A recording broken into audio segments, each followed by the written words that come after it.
We ask that you please quickly return to your seats as we are waiting the program to resume. Once again, we ask that you quickly return to your seats at this time.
rise for the national anthem.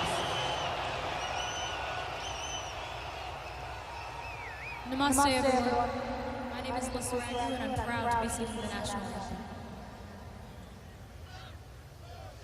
Oh, sing, can you see by the dawn's early light what so proudly we hailed at the dialight's last gleaming, whose broad stripes and bright stars through the perilous fight o'er the ramparts we watched were so gallantly streaming, and the rocket's red glare, the bombs bursting in air,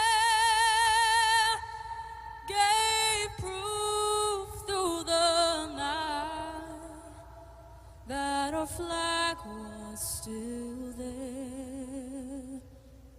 Oh, say does that star-spangled banner yet wave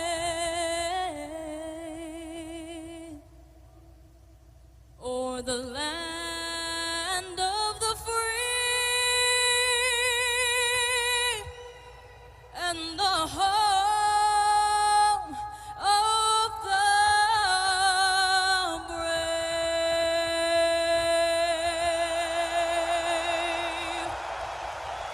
Thank you.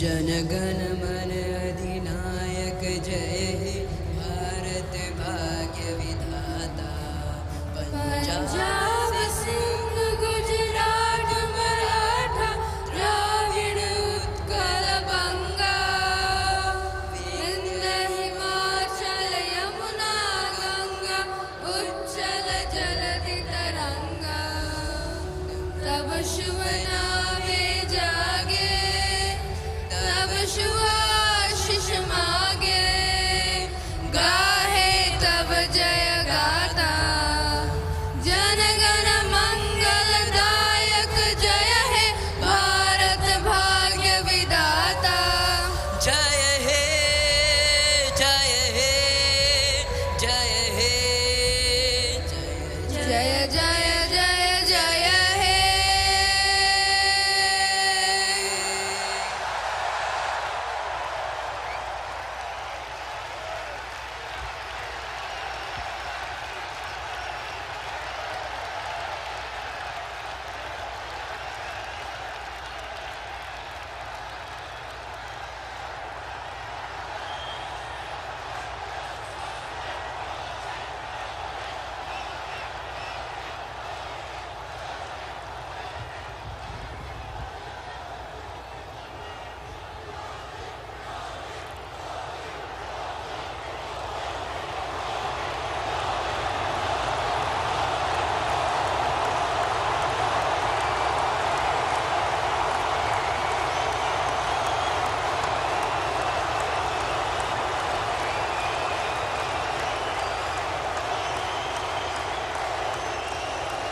Good morning, Houston. Good morning, Texas. Good morning, America. Greetings to my fellow Indians in India and around the world. Friends, this morning we have a very special person with us.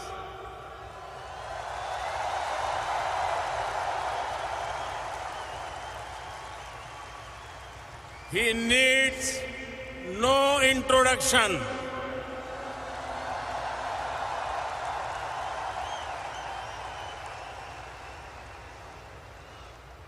His name is familiar to every person on the planet.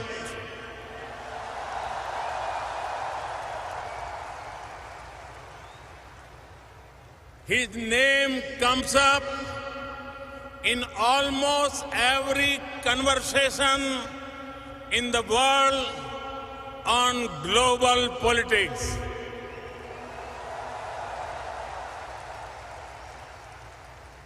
His every word is followed by tens of millions. He was a household name and very popular even before he went on to occupy the highest office in this great country.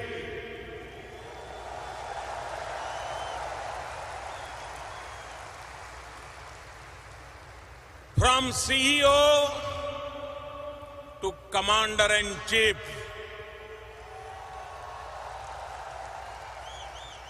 from boardrooms to the Oval Office, from studios to global stage, from politics to the economy and to security. He has left a deep and lasting impact everywhere. Today, he is here with us. It is my honor and privilege to welcome here in this magnificent stadium and magnificent gathering.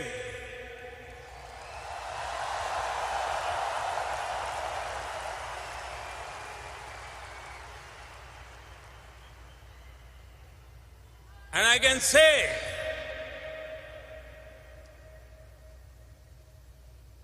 I had a chance to meet him often. And every time I found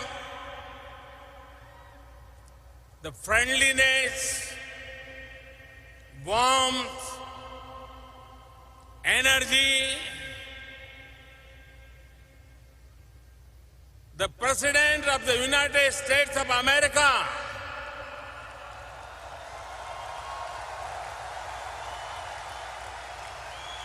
Mr. Donald Trump,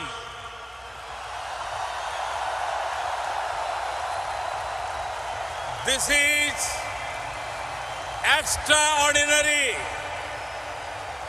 This is unprecedented. Friends, as I told you, we have met a few times, and every time he has been the same warm, friendly, accessible, energetic, and full of wit.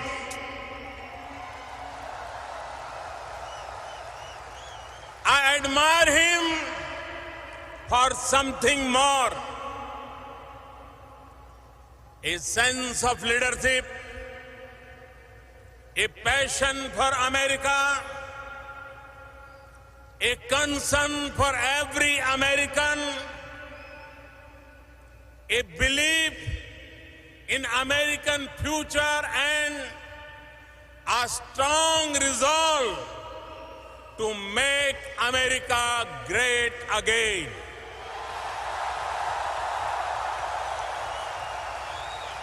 And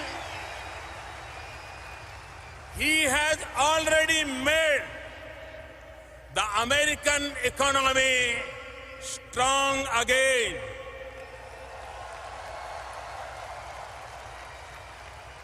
He has achieved much for the United States and for the world. Friends, we in India have connected well with President Trump. The words of candidate Trump, अब की बार Trump सरकार,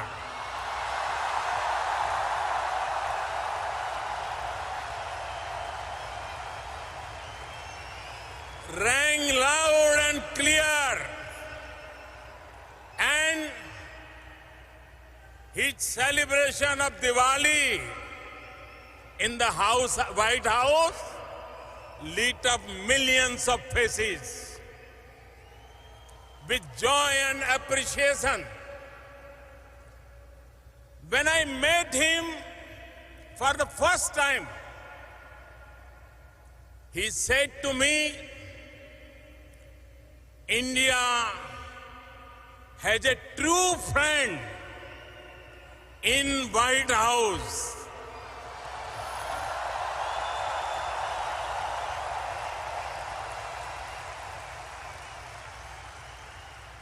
Your presence here today is great testimony to that.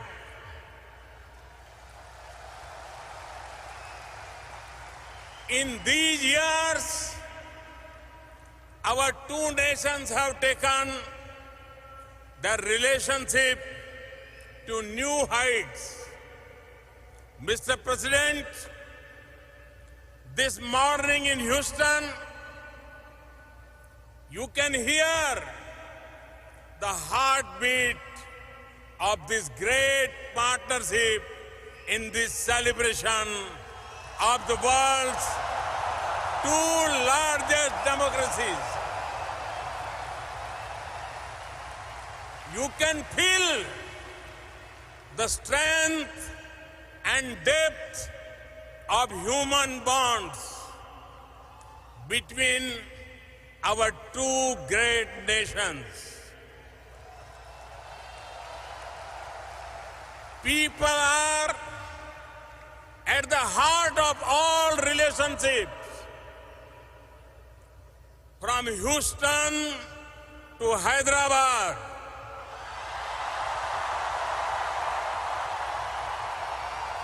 from Boston to Bangalore,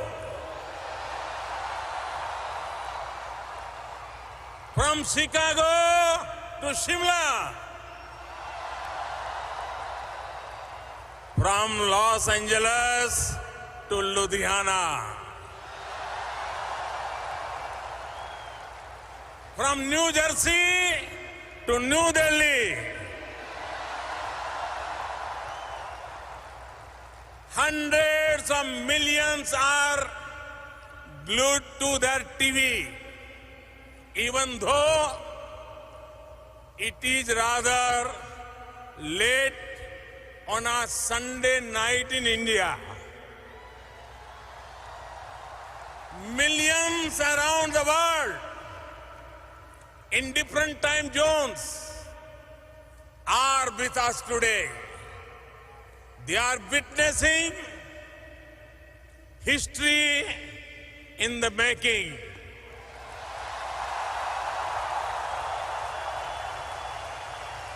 Mr. President, you had introduced me to your family in 2017. And today, I have the honor to introduce you to my family.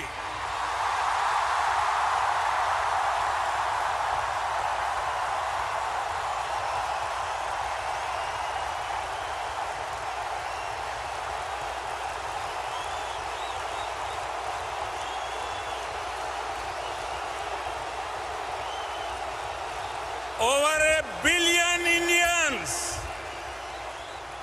and people of Indian heritage around the globe ladies and gentlemen, I present to you my friend, a friend of India, a great American president, Mr. Donald Trump.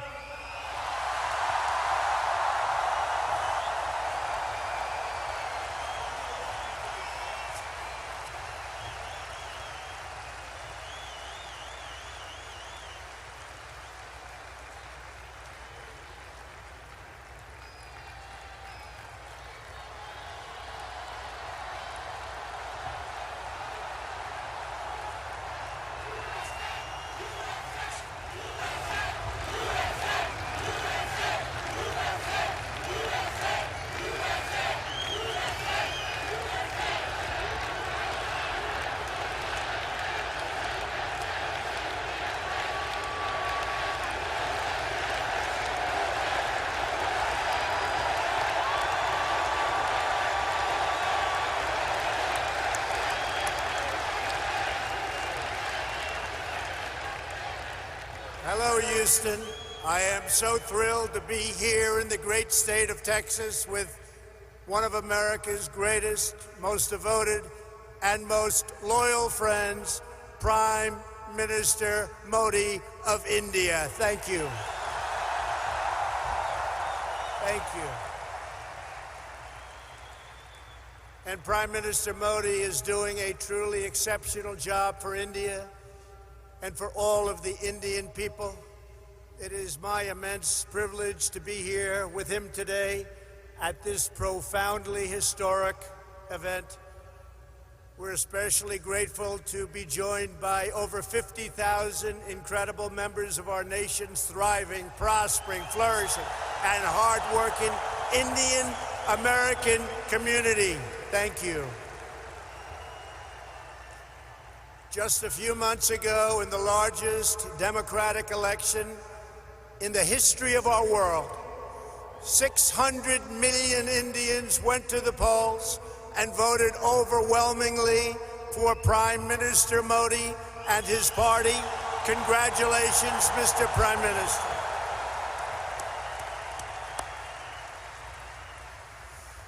That's a lot of people. Earlier this week, I understand you marked another important milestone. I know everyone here joins me in wishing you a very happy birthday. Happy birthday. I want to take a moment to address every resident of Houston affected by the recent horrible flooding. The entire American nation is standing by your side. We're ready. We love you. We support you. We will be there with you every single step of the way. I just left the Coast Guard hangar at Ellington Field, Joint Reserve Base, where I was briefed on the Texas flooding. We're working with your great Governor Greg Abbott, Lieutenant Governor Dan Patrick, Attorney General Ken Paxton, and Senators John Cornyn and Ted Cruz. Thank you very much. We're working hard together. My administration will not rest until you have fully recovered, restored, and rebuilt. And I know you will come back with the same tremendous spirit that we have shown every single time. Every time there's been a problem, it's called Houston Strong.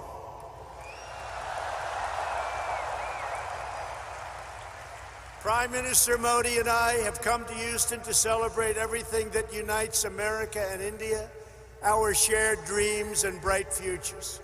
I've also come to express my profound gratitude to the nearly 4 million amazing Indian Americans all across our country.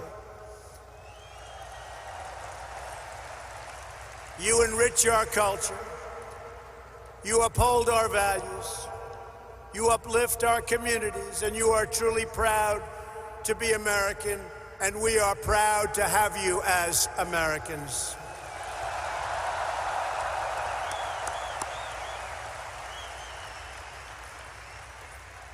We thank you, we love you, and I want you to know my administration is fighting for you each and every day.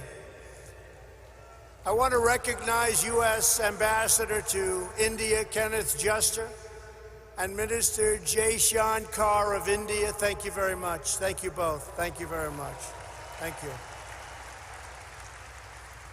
We're also proudly joined by NASA Deputy Administrator Jim Morehart, Deputy Secretary of Energy Dan Brouillette, Governor Matt Bevin of Kentucky, your State Attorney General Ken Paxton, a couple of very great senators. Kevin, thank you. Thank you all for being here. Thank you, Kevin. Thank you. We have a lot of senators. We have a lot of Congress people. There's Mr. Brady, Congressman Brady. He gave us a very, very nice tax cut, folks. Thank you, Kevin, very much. Thank you all for being here.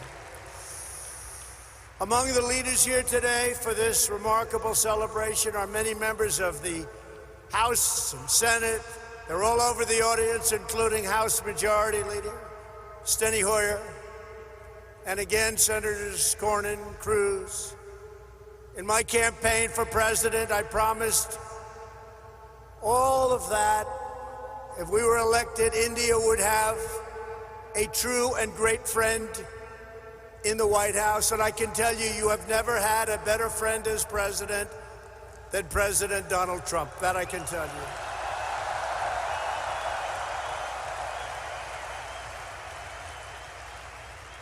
The Prime Minister knows that. On this day, I'm happy to report that the relationship between the United States and India is stronger than ever before. The ties between our two nations are grounded in our common values and our shared commitment to democracy. We are free nations with great faith and a fierce devotion to our national independence. We are governed by the rule of law, guided by commitment to justice, and strengthened by our love of liberty. Our two national constitutions both begin with the same three beautiful words: we the people.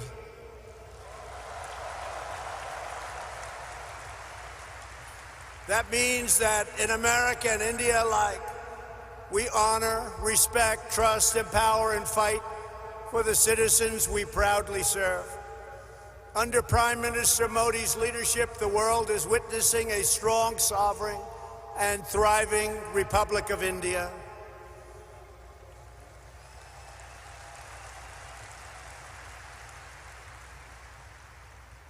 In a single decade, with the help of Prime Minister Modi's pro-growth reforms, India has lifted nearly 300 million people out of poverty. And that is an incredible number. Incredible. That's incredible. In the next decade, 140 million Indian households will rise to the middle class.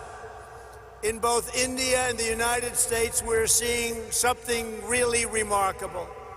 Our people are prospering like never before because we are slashing bureaucracy and cutting job-killing red tape.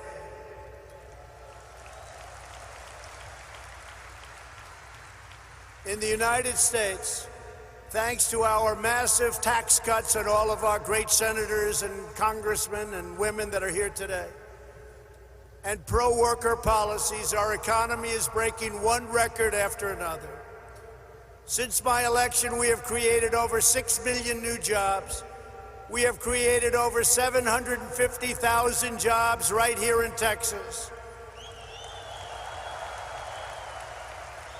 And very importantly, that includes 70,000 new Texas manufacturing jobs. They said that couldn't be done. Unemployment, think of this, unemployment in Texas is currently at the lowest rate ever recorded in the history of our country.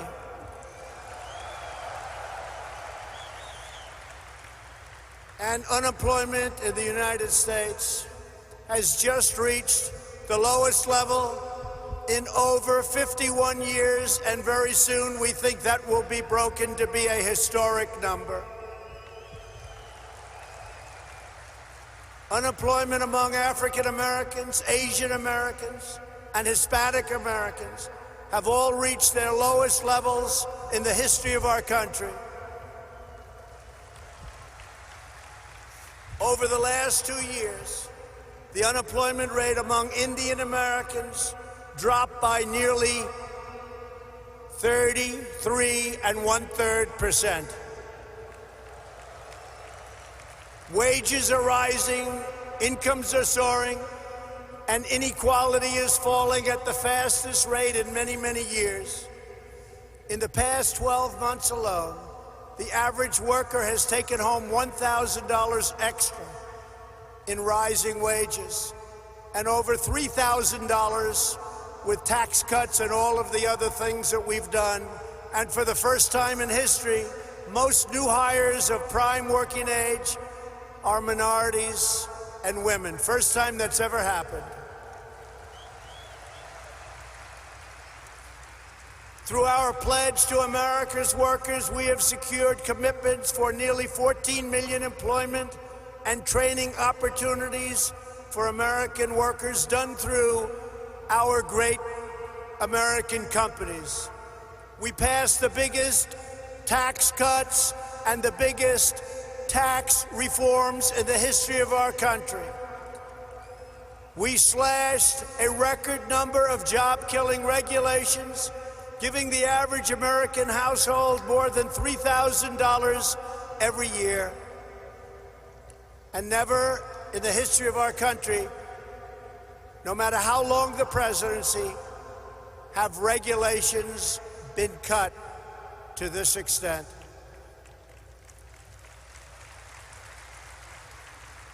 Every day, the Indian American community is helping to strengthen our country and build our future. Indian Americans are pioneering groundbreaking medicines to save countless lives. They're developing revolutionary technology that is changing the world, and they're founding new businesses that provide jobs to thousands of our fellow citizens. Prime Minister Modi, I look forward to working with you to make our nations even more prosperous than ever before.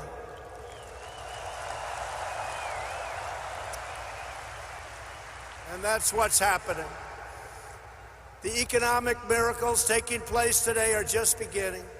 Here in the United States, there has never been a better time to hire, invest, grow, and pursue your dreams. Indian companies employ tens of thousands of Americans across a range of industries, including American steel. In 2018, India's JSW Steel announced that it would invest up to $500 million to revitalize a shuttered steel plant in the great state of Ohio.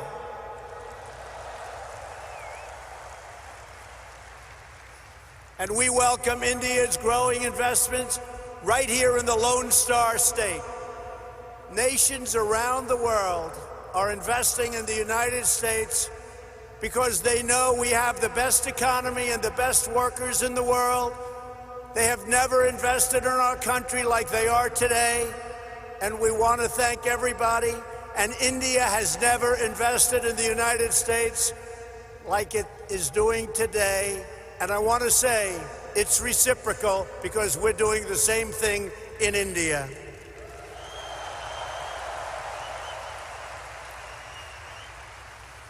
On Tuesday, two Japanese companies, Toyota and Acer, announced a combined investment of almost $800 million, which will create over 900 new jobs right here in Texas. At the same time, we are working to expand American exports to India, one of the world's fastest growing markets.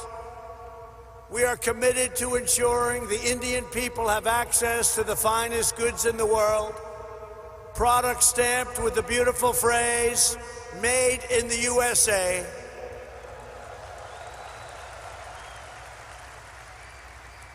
And very soon, India will have access to another world-class American product, NBA basketball. Wow.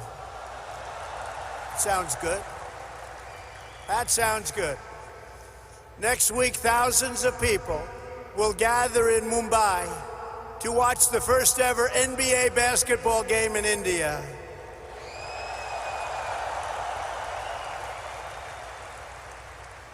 Am I invited, Mr. Prime Minister? I may come. Be careful, I may come. When it comes to expanding our commercial relationship, no issue is more important than energy security. For the first time ever, the United States is the #1 producer of both oil and natural gas on planet Earth, and #1 by far, with much of it coming right here from the great state of Texas. That means more jobs, higher wages, and lower prices at the pump. Yesterday, we were thrilled to hear about the Indian company Petronet's pledge to purchase up to 5 million tons of LNG per year from the United States, which could lead to billions of dollars of LNG exports to India in the coming years.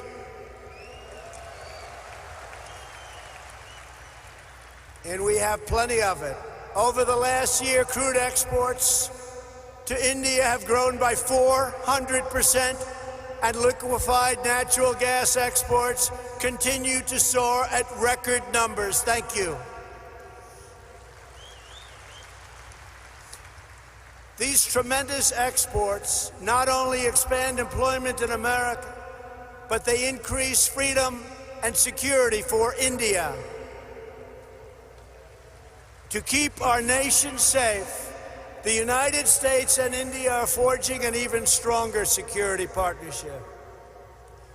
U.S. defense sales to India have also reached $18 billion over the past decade. We make the greatest defense mechanisms and equipment anywhere in the world, and India knows that well.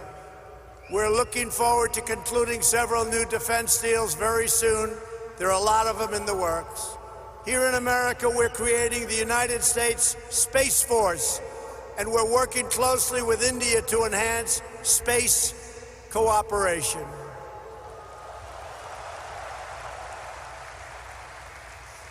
In November, the United States and India will demonstrate a dramatic progress of our defense relationship, holding the first ever tri-service military exercise between our nations. It's called Tiger Triumph. Good name. It's a good name. Very good name. Today we honor all of the brave American and Indian military service members who work together to safeguard our freedom. We stand proudly in defense of liberty, and we are committed to protecting innocent civilians from the threat of radical Islamic terrorism.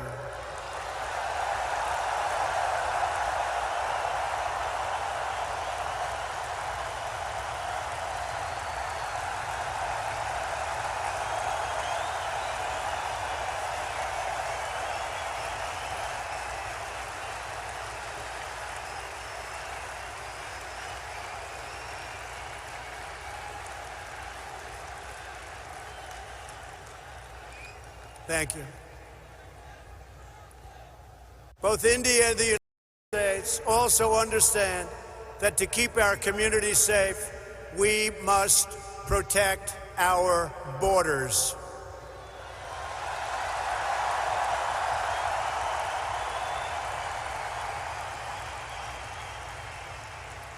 Since taking office, my administration has launched a far-reaching effort to improve screening and vetting of applications for entry. We are working hard to ensure that those who would threaten our security are denied admission into our country, and we are enhancing our vetting efforts like never before, not even close. We're doing it on a daily basis, and we'll soon be setting records in every one of the aspects of border security. Border security is vital to the United States. Border security is vital to India. We understand that.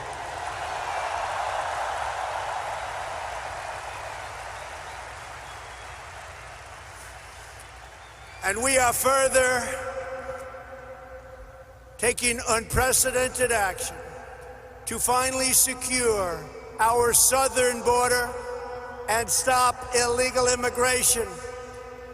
And I want to thank the President of Mexico, who right now has 27,000 soldiers on our southern border.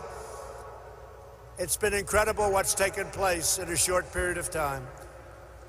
Illegal immigration is deeply unfair to millions of wonderful legal immigrants who work hard, pay their taxes, follow our rules, and obey our laws. Yet there are those in Washington who would raid your health care to fund free benefits. They want to fund free benefits to those who enter our country illegally. We don't want to do that. We don't want to do it. Because if we don't do it, they won't come. I will never allow politicians to take away your health care or give it to illegal immigrants. My administration believes our first duty is to the highest loyalty of all. We must always be for the American people, whether it's African American, Hispanic American, Indian American. We are going to take care of our citizens first.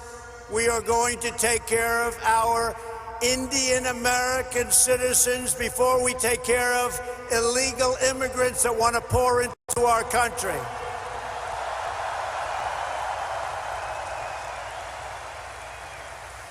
We want to build a nation where every family immigrant and U.S. born can live in a safe community with access to great school, work in a job you love, and have the best chance to reach the Satguru Nanak Pargataya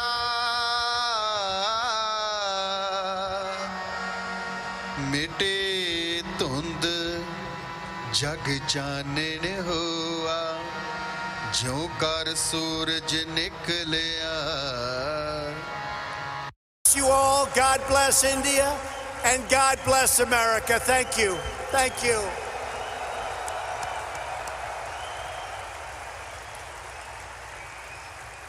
Now I would like to invite onto this stage in front of this incredible group of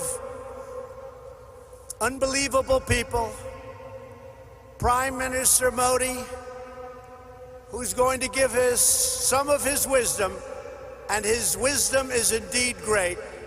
Thank you all very much. It's been a great honor to be with you. Thank you. Thank you.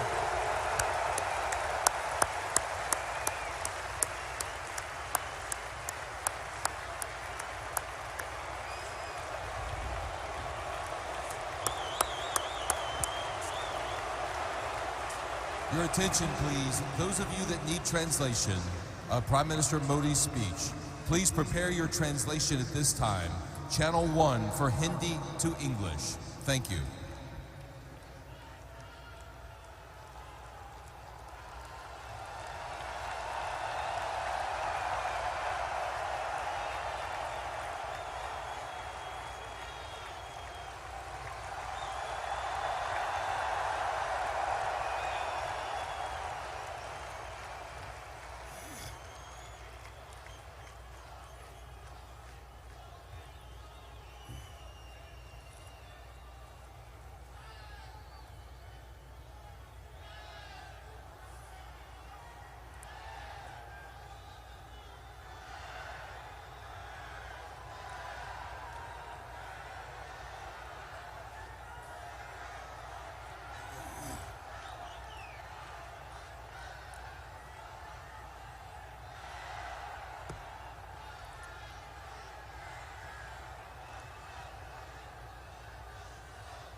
Thank you, President Trump. Thanks a lot.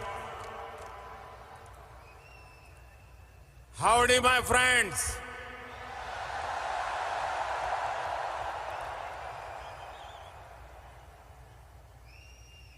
ये जो दृश्य है,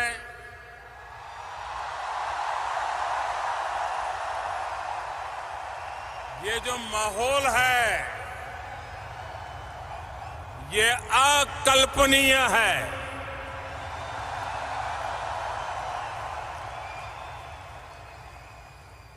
और जब Texas की बात आती है तो हर बात भव्य होनी, विशाल होनी, ये टेक्सास के स्वभाव में है।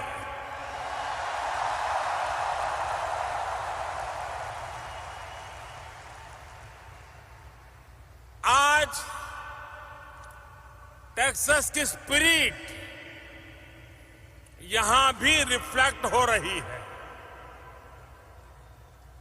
इस अपार जनसमूह की उपस्थिति केवल एरिथमेटिक तक ही सीमित नहीं है। आज हम यहां एक नई हिस्ट्री बनते हुए देख रहे हैं और एक नई केमिस्ट्री भी।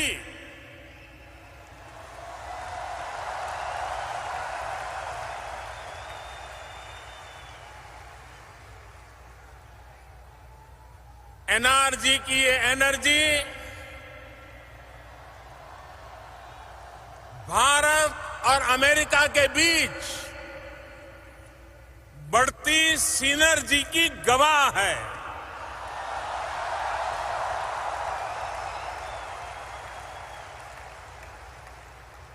प्रेसिडेंट ट्रंप का यहां आना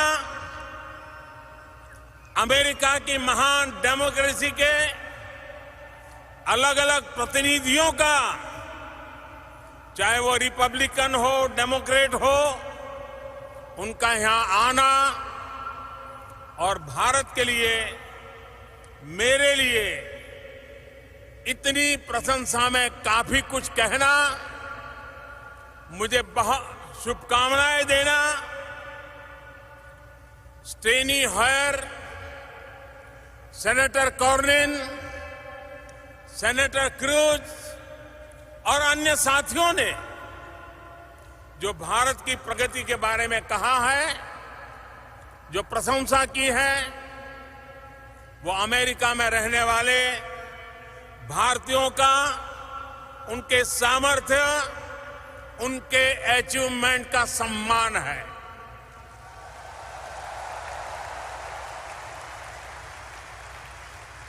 $130 करोड़ यानी 1.3 बिलियन भारतीयों का ये सम्मान है।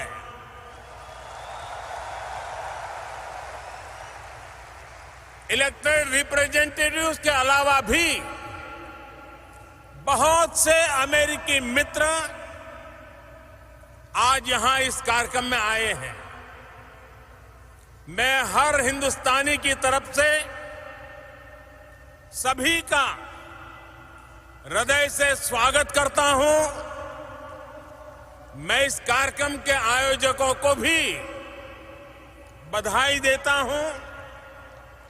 मुझे बताया गया है कि इसके लिए बड़ी संख्या में लोगों ने रजिस्ट्रेशन कराया था, लेकिन जगह की कमी के कारण हजारों लोग यहां नहीं आ पाए। जो लोग यहां नहीं आ पाए, मैं व्यक्तिगत रूप से उनसे क्षमा मांगता हूं।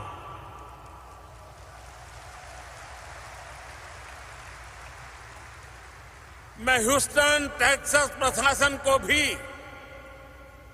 उनकी भी भरी भरी प्रशंसा करूंगा, जिसने 2 दिन पहले अचानक बदले मौसम के बाद इतने कम समय में हालात को संभाला, व्यवस्थाओं को चुस्त दुरुस्त किया और जैसा कि प्रेसिडेंट ट्रंप कह रहे थे, ये सिद्ध किया कि ह्यूस्टन इज स्ट्रांग।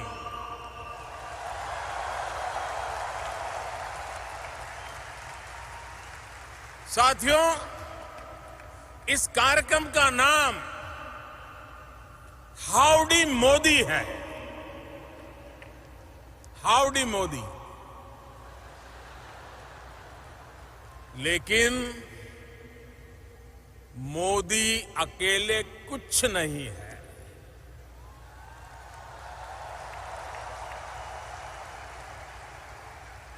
मैं 130 करोड़ भारतीयों के आदेश पर काम करने वाला एक साधारण व्यक्ति हूं।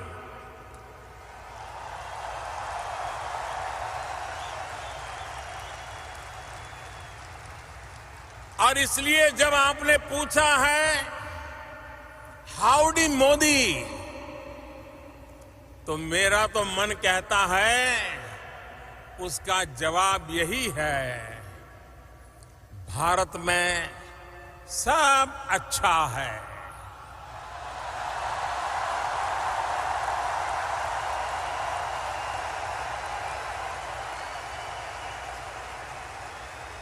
सब चंगासी, बधाज मजामा छे।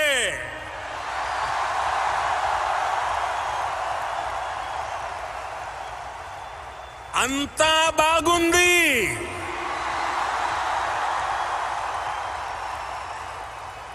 एल्ला चेन्नागिरे,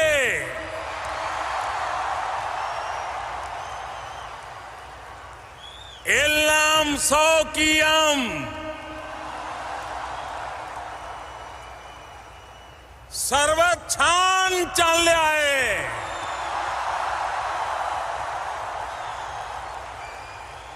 সব খুব ভালো, सबू भल्ला अच्छी। साथियों, हमारे अमेरिकी मित्रों को ये आश्चर्य हो रहा होगा कि मैंने क्या बोला है। प्रेसिडेंट ट्रंप और मेरे अमेरिकी मित्रों, मैंने इतना ही कहा है, एवरीथिंग इज फाइन।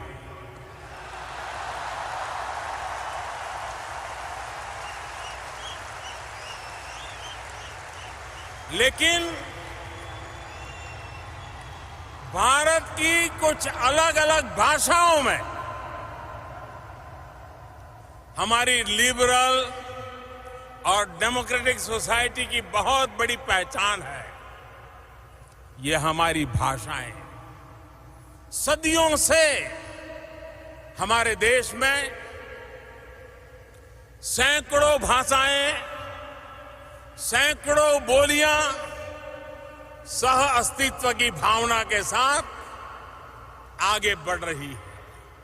और आज भी करोड़ों लोगों की मातृभाषा बनी हुई है।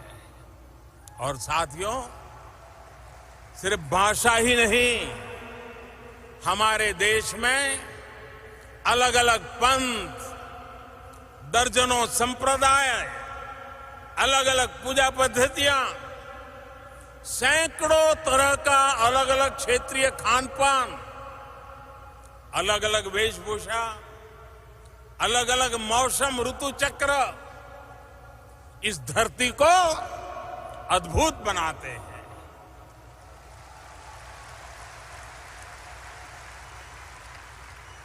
विविधता में एकता,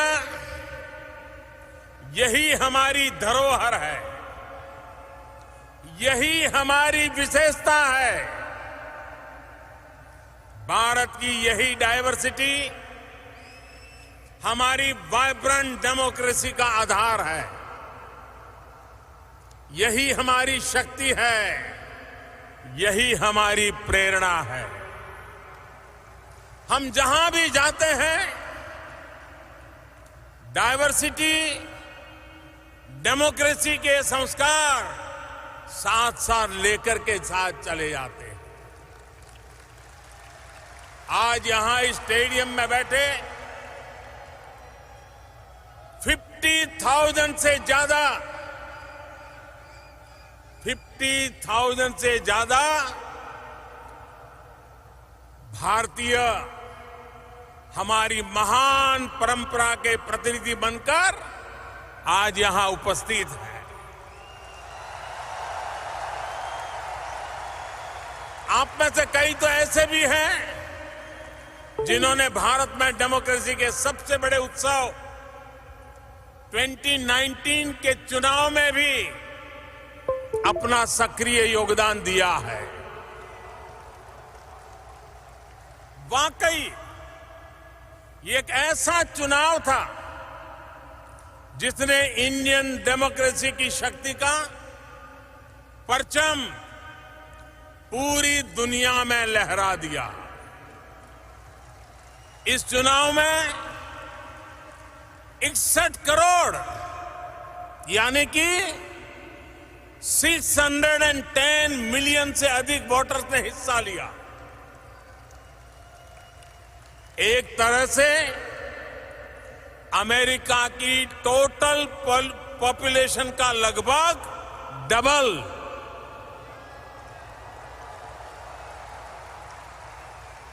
इसमें भी 8 करोड़ यानी 80 मिलियन युवा तो ऐसे हैं जो फर्स्ट टाइम वोटर थे। भारत की डेमोक्रेसी के इतिहास में सबसे ज्यादा विमेन वोटर्स ने इस बार वोट डाला था और इस बार सबसे ज्यादा संख्या में महिलाएं चुनकर भी आई हैं। साथियों, 2019 के चुनाव ने एक और नया रिकॉर्ड स्थापित किया। 60 साल के बाद, आफ्टर 6 decades, 60 साल के बाद ऐसा हुआ जब पूर्ण बहुमत के साथ बनी कोई सरकार अपना 5 साल का कार्यकाल पूरा करके पहले से ज्यादा संख्या बल के साथ लौटी।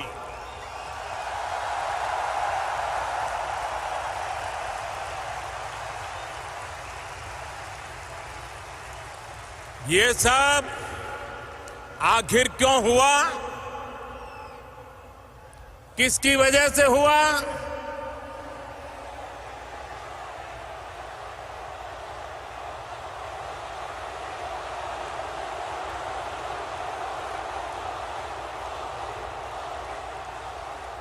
जी नहीं, मोदी की वजह से नहीं हुआ, ये हिंदुस्तान वासियों के कारण हुआ है।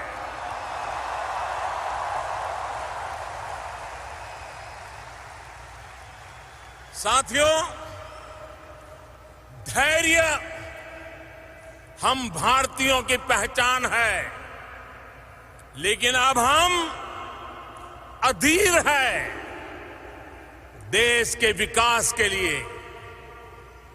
21वीं सदी में देश को नई ऊंचाई पर ले जाने के लिए आज भारत का सबसे चर्चित शब्द है विकास। आज भारत का सबसे बड़ा मंत्र है सबका साथ, सबका विकास। आज भारत की सबसे बड़ी नीति है जन भागीदारी, पब्लिक पार्टिसिपेशन। आज भारत का सबसे प्रचलित नारा है संकल्प से सिद्धि। और आज भारत का सबसे बड़ा संकल्प है new India.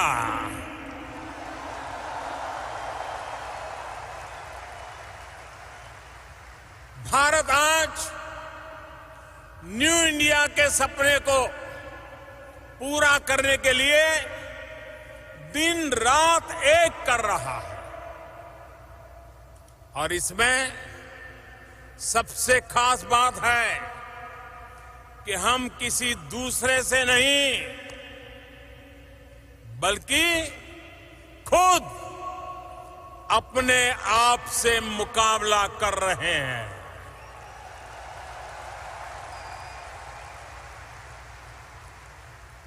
We are challenging ourselves. We are changing ourselves. साथियों, आज भारत पहले के मुकाबले और तेज गति से आगे बढ़ना चाहता है। आज भारत कुछ लोगों की इस सोच को चैलेंज कर रहा है, जिनकी सोच है कुछ बदल ही नहीं सकता है।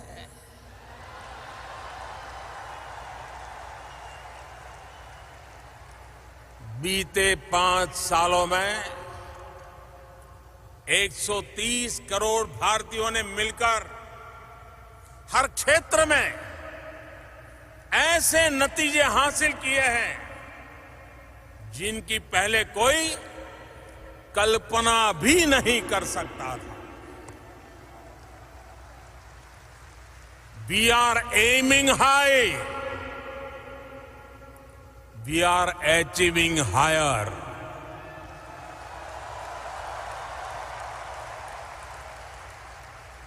भाइयों और बहनों, 7 दशकों में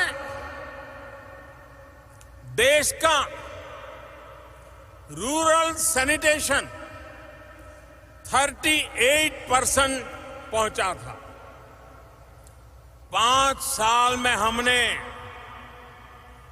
11 करोड़ यानी 110 मिलियन से ज्यादा शौचालय बनवाए। आज रूरल सैनिटेशन 99% पर है।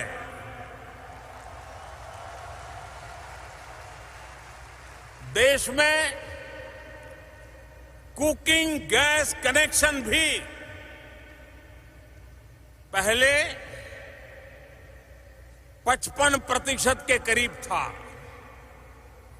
5 साल के भीतर भीतर हमने इसे 95% पहुंचा दिया। सिर्फ 5 साल में हमने 15 करोड़ यानी 150 मिलियन से ज्यादा लोगों को गैस कनेक्शन से जोड़ा है। भारत में रूरल रोड कनेक्टिविटी यह भी पहले सिर्फ 55% थी। 5 साल में हम इसे 97% तक ले गए।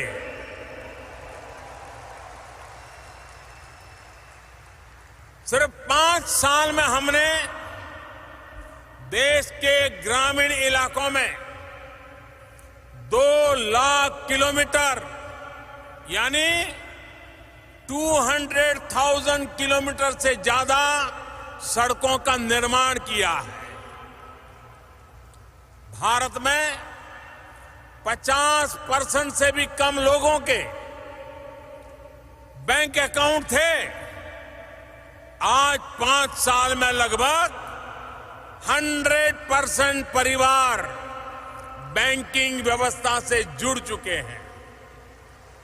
5 साल में हमने 37 करोड़ यानी 370 मिलियन से ज्यादा लोगों के नए बैंक अकाउंट खुलवाए हैं। साथियों, आज जब लोगों की बेसिक नेसेसिटीज की चिंता कम हो रही है तो वो बड़े सपने देख पा रहे हैं। उन्हें अचीव करने के लिए सारी एनर्जी उस दिशा में लगा रहे हैं। साथियों, हमारे लिए जितना ईज ऑफ डूइंग बिजनेस का महत्व है, उतना ही ईज ऑफ लिविंग का भी।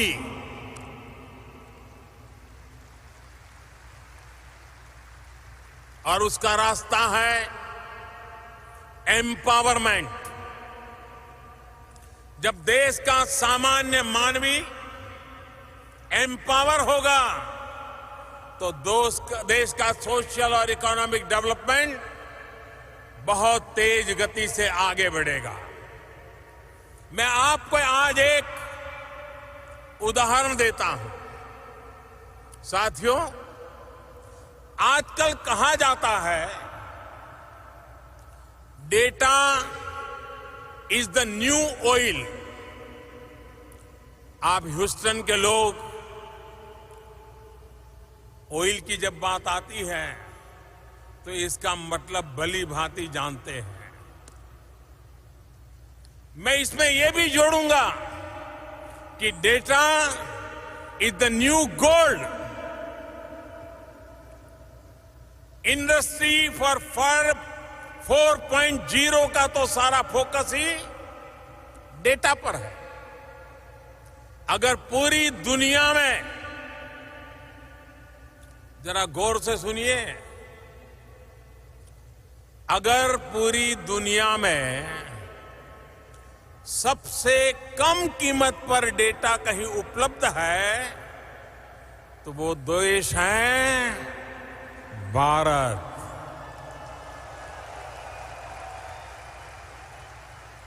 आज भारत में 1 GB डेटा की कीमत है सिर्फ 25 to 30 सेंट के आसपास, यानी $1 का भी चौथाई हिस्सा। और मैं ये भी बताना चाहूंगा कि 1 GB डेटा की वर्ल्ड एवरेज की कीमत इससे 25 से 30 गुना ज्यादा है। ये सस्ता डेटा भारत में डिजिटल इंडिया की एक नई पहचान बन रहा है। सस्ते डेटा ने भारत में गवर्नेंस को रीडिफाइन भी किया है।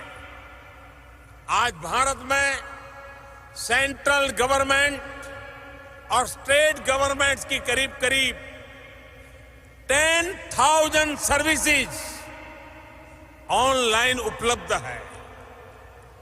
साथियों, एक समय था जब पासपोर्ट बनने में 2 से 3 महीने लगते थे। अब 1 हफ्ते से भी कम समय में पासपोर्ट घर आ जाता है। पहले वीजा को लेकर किस तरह की दिक्कतें थी, ये शायद आप ज्यादा जानते हैं। आज यूएस भारत के ई वीजा फैसिलिटी के सबसे बड़े यूजर्स में से एक है। साथियों, एक समय था जब नई कंपनी के रजिस्ट्रेशन में 2-2, 3-3 हफ्ते लग जाते थे। अब 24 घंटे में नई कंपनी रजिस्टर हो जाती है। एक समय था जब टैक्स रिटर्न भरना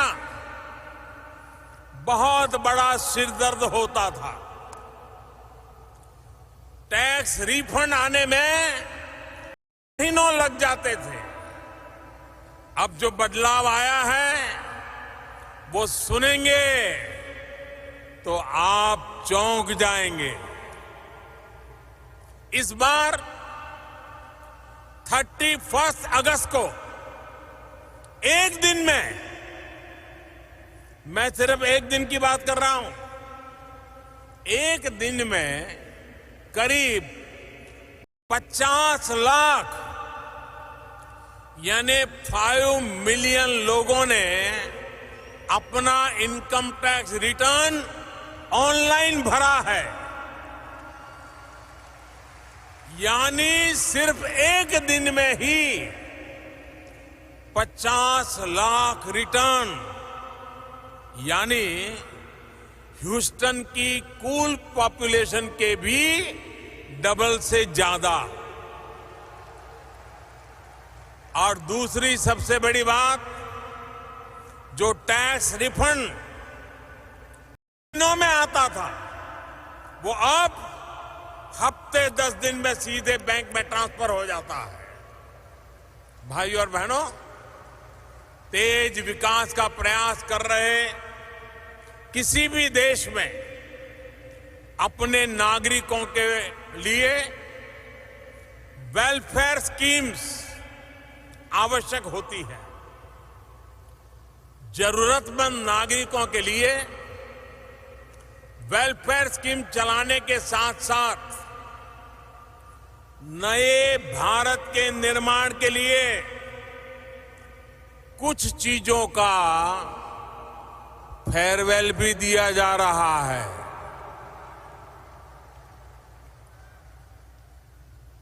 हमने जितना महत्व वेलफेयर को दिया है, उतना ही फेयरवेल को भी दे रहे हैं। इस 2 अक्टूबर को जब देश महात्मा गांधी की 150वीं जन्म जयंती मनाएगा, तो भारत ओपन डेफिकेशन को फेयरवेल दे देगा। भारत बीते 5 सालों में 1500 से ज्यादा बहुत पुराने कानूनों को भी फेयरवेल दे चुका है। भारत में दर्जनों टैक्स का जो जाल था, वो भी बिजनेस फ्रेंडली माहौल बनाने में रुकावट खड़ी करता था। हमारी सरकार ने टैक्स के इस जाल को फेयरवेल दे दिया और जीएसटी लागू किया। बरसों बाद देश में 1 नेशन 1 टैक्स का सपना हमने साकार कर दिखाया है। साथियों, हम करप्शन को भी चैलेंज कर रहे हैं। उसे हर स्तर पर फेयरवेल देने के लिए एक के बाद एक कदम उठा रहे हैं। बीते 2-3 साल में भारत ने 3.5 लाख यानी 350,000 से ज्यादा संदिग्ध कंपनियों को भी फेयरवेल दे दिया है। हमने 8 करोड़ यानी 80 मिलियन से ज्यादा ऐसे फेक नेम्स को भी फेयरवेल दे दिया है, जो सिर्फ कागजों पर थे और सरकारी सेवाओं का फायदा उठा रहे थे।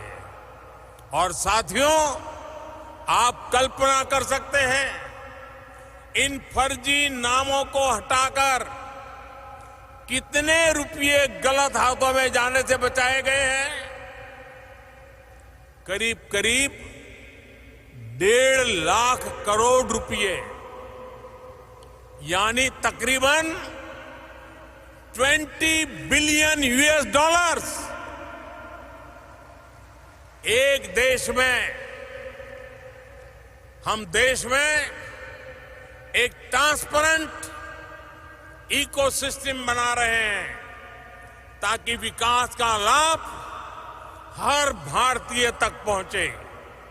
और भाइयों बहनों, एक भी भारतीय विकास से दूर रहे, ये भी भारत को मंजूर नहीं है।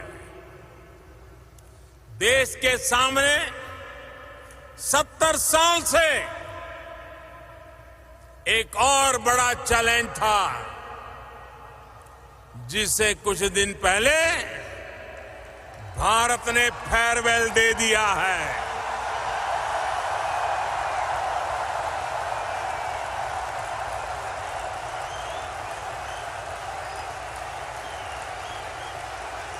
आप समझ गए?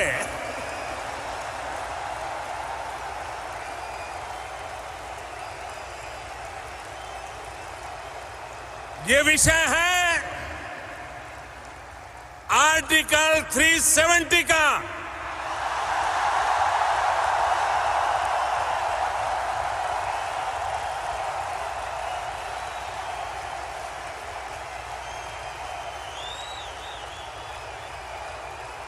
आर्टिकल 370 ने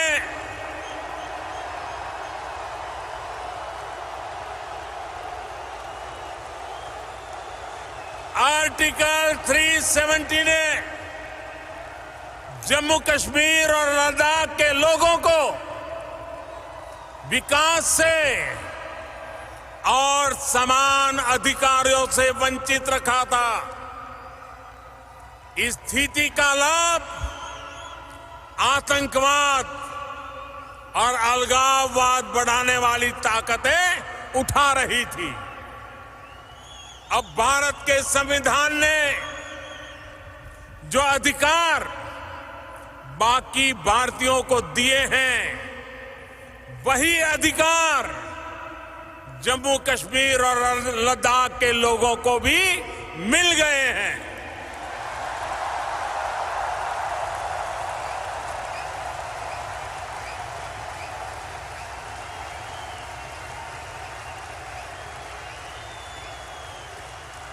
वहां की महिलाओं, बच्चों, दलितों के साथ हो रहा भेदभाव खत्म हो गया है। साथियों, हमारी पार्लियामेंट के अपर हाउस, लोअर हाउस दोनों में घंटों तक इस पर चर्चा हुई, जिसका देश और दुनिया में लाइव टेलीकास्ट हुआ। भारत में हमारी पार्टी के पास अपर हाउस यानी राज्यसभा में बहुमत नहीं है। बावजूद इसके हमारी पार्लियामेंट के अपर हाउस और लोअर हाउस दोनों ने इससे जुड़े फैसलों को 2/3 बहुमत से पास किया है। मैं आप सबसे आग्रह करता हूं, हिंदुस्तान के सभी सांसदों के लिए स्टैंडिंग ओवेशन हो जाए।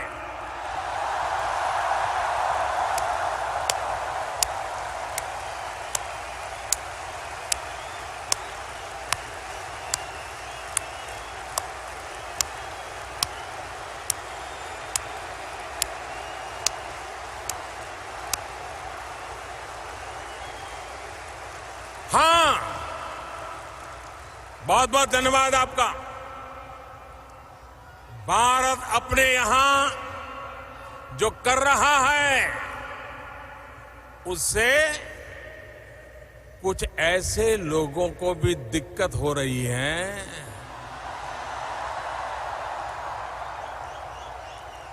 जिनसे खुद अपना देश संभल नहीं रहा है।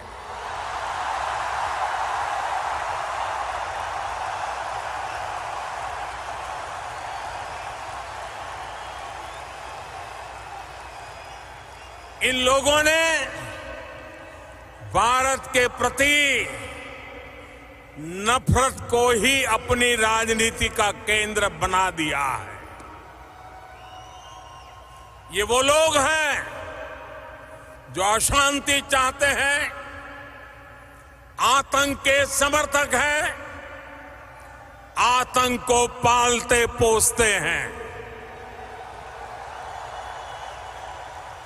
उनकी पहचान सिर्फ आप नहीं, पूरी दुनिया अच्छी तरह जानती है।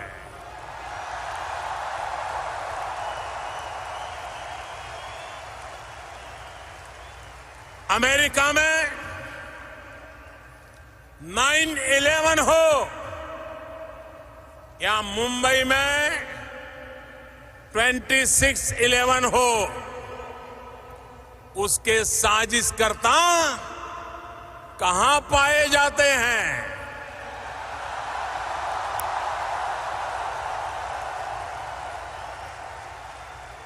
साथियों, अब समय आ गया है कि आतंकवाद के खिलाफ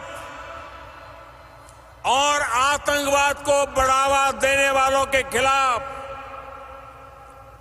निर्णायक लड़ाई लड़ी जाए।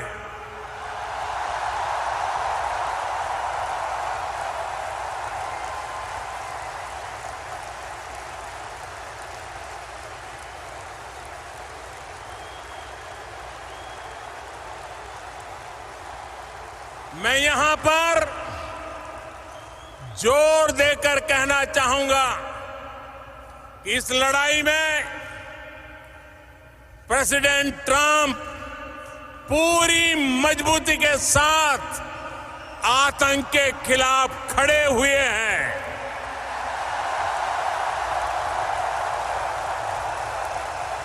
एक बार आतंक के खिलाफ लड़ने का राष्ट्रपति ट्रंप का जो मनोबल है, हम सब मिलकर के उनको भी स्टैंडिंग ओवेशन देंगे।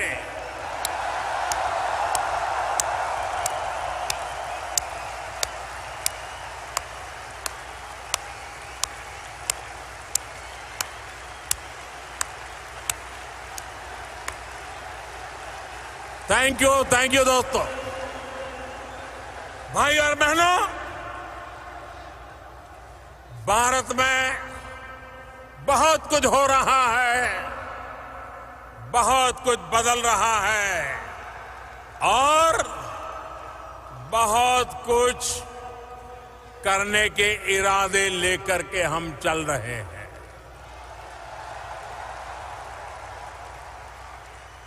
हमने नए चैलेंजेस तय करने की, उन्हें पूरा करने की एक जीत ठान रखी है।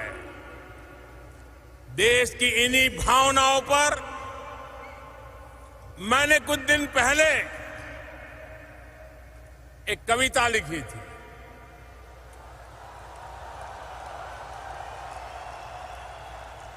उसकी 2 पंक्ति सुना रहा हूं आज। अभी तो समय नहीं है, ज्यादा नहीं कहूंगा। वो जो मुश्किलों का अंबार है, वो जो मुश्किलों का अंबार है, वही तो मेरे हौसलों की मीनार है। वही तो मेरे हौसलों की मीनार है। साथियों, भारत आज चुनौतियों को टाल नहीं रहा, हम चुनौतियों से टकरा रहे हैं। भारत आज थोड़े बहुत इंक्रीमेंटल चेंज पर नहीं, समस्याओं के पूर्ण समाधान पर जोर दे रहा है। असंभव सी लगने वाली तमाम बातों को भारत आज संभव करके दिखा रहा है। साथियों, अब भारत ने $5 ट्रिलियन इकोनॉमी के लिए कमर कसी है। हम इंफ्रास्ट्रक्चर, इन्वेस्टमेंट और एक्सपोर्ट बढ़ाने पर जोर दे रहे हैं। हम पीपल फ्रेंडली, डेवलपमेंट फ्रेंडली और इन्वेस्टमेंट फ्रेंडली माहौल बनाते हुए आगे बढ़ रहे हैं। हम इंफ्रास्ट्रक्चर पर 100 लाख करोड़ रुपए, करीब करीब 1.3 ट्रिलियन डॉलर खर्च करने वाले हैं। साथियों, बीते 5 वर्षों में दुनिया में तमाम अनिश्चितताओं के बावजूद भी भारत की ग्रोथ रेट एवरेज 7.5% रही है। और ये भी ध्यान रखिए, पहले की किसी सरकार के पूरे कार्यकाल का एवरेज देखें तो ऐसा पहले कभी नहीं हुआ है। पहली बार एक साथ लो इन्फ्लेशन, लो फिस्कल डेफिसिट और हाई ग्रोथ का दौर आया है। आज भारत दुनिया के बेहतरीन एफडीआई डेस्टिनेशन में से एक है। साल 2014 से 2019 तक एफडीआई इनफ्लो में करीब करीब 2 गुनी बढ़ोतरी हुई है। अभी हाल में ही हमने सिंगल ब्रांड रिटेल में एफडीआई के नॉर्म्स को आसान बनाया है। कोल माइनिंग और कॉन्ट्रैक्ट मैन्युफैक्चरिंग में विदेशी इन्वेस्टमेंट अब 100% तक हो सकता है। मैं कल एनर्जी सेक्टर के सीईओ से यहां ह्यूस्टन में मिला। भारत ने कॉरपोरेट टैक्स में भारी कमी का जो निर्णय लिया है, उससे वो सारे के सारे लोग बहुत ही उत्साहित नजर आए। उनका फीडबैक है कि कॉरपोरेट टैक्स कम करने के फैसले से सिर्फ भारत में ही नहीं बल्कि ग्लोबल बिजनेस लीडर्स में बहुत पॉजिटिव मैसेज गया है। ये फैसला भारत को और ग्लोबल कॉम्पिटिटिव बनाएगा। साथियों, भारतीयों के लिए अमेरिका में और अमेरिकियों में के लिए भारत में आगे बढ़ने की अपार संभावना है। $5 ट्रिलियन इकोनॉमी के लिए न्यू इंडिया का सफर और प्रेसिडेंट ट्रंप के नेतृत्व में अमेरिका की मजबूत इकोनॉमिक ग्रोथ इन संभावनाओं को नए पंख लगा देंगे। प्रेसिडेंट ट्रंप ने अपने संबोधन में जिन इकोनॉमिक मिरेकल्स की बात कही, वो सोने में सुहागा हो गए। आने वाले 2-3 दिनों में प्रेसिडेंट ट्रंप के साथ मेरी बातचीत होने वाली है। मैं उम्मीद करता हूं कि उससे भी कुछ पॉजिटिव रिजल्ट्स निकलेगा। वैसे तो प्रेसिडेंट ट्रंप मुझे टफ नेगोशिएटर कहते हैं, लेकिन वो खुद भी the art of the deal में माहिर है।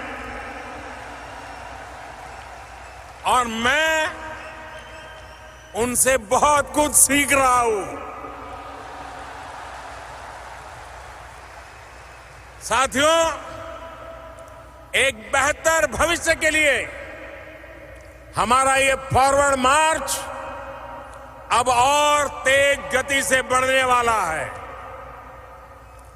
आप सभी साथी इसका अहम हिस्सा है, ड्राइविंग फोर्स है।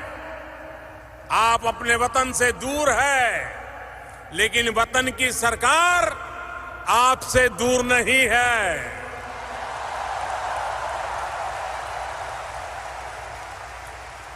बीते 5 वर्षों में हमने इंडियन डायस्पोरा से संवाद के मायने को और संवाद के तरीके दोनों बदल दिए हैं। अब विदेशों में भारत के दूतावास और काउंसलेट सिर्फ सरकारी कार्यालय नहीं बल्कि आपके पहले साथी की भूमिका में है। विदेश में काम करने वाले साथियों के लिए उनके हितों की सुरक्षा के लिए भी सरकार लगातार काम कर रही है। मदद, ई-माइग्रेट, विदेश जाने से पहले प्री डिपार्चर ट्रेनिंग, प्रवासी भारतीयों की बीमा योजना में सुधार, सभी पीआईओ कार्ड को ओसीआई कार्ड की सुविधा, ऐसे तमाम कार्य किए गए हैं जिन्होंने प्रवासी भारतीयों को विदेश जाने से पहले और बाद में काफी मदद की है। हमारी सरकार ने इंडियन कम्युनिटी वेलफेयर फंड को भी मजबूत किया है। विदेश में कई नए शहरों में प्रवासी भारतीय सहायता केंद्र भी खोले गए हैं। भाई और बहनों, आज इस मंच से जो संदेश निकला है उसकी छाप 21वीं सदी में नई परिभाषाओं को जन्म देगी, नई संभावनाओं को जन्म देगी। हमारे पास समान लोकतांत्रिक मूल्यों की शक्ति है। दोनों देशों में नवनिर्माण के समान संकल्प है और दोनों का साथ हमें एक उज्जवल भविष्य की ओर जरूर ले जाएगा।